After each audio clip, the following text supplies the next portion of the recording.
Hello everyone, and today I'm going to be showing you how to switch between the different versions of CMusic.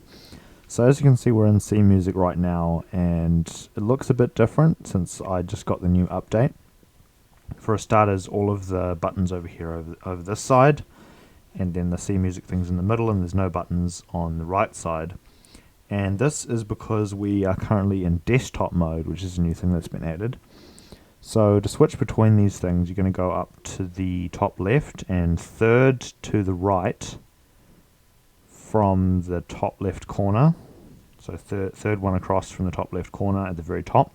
There's a little icon that looks a bit like a computer, and if we just click on that, there's going to be a little bunch of little buttons going to pop up right here.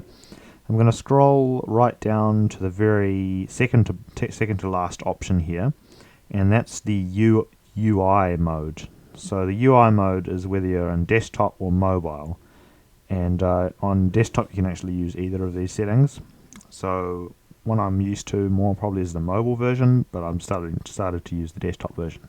So if you just click on mobile, it will switch back to the mobile GUI or UI.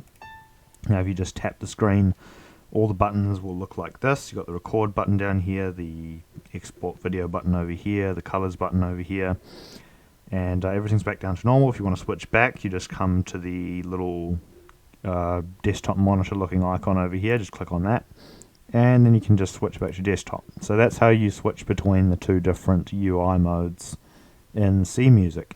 Thanks for watching, and have a nice day.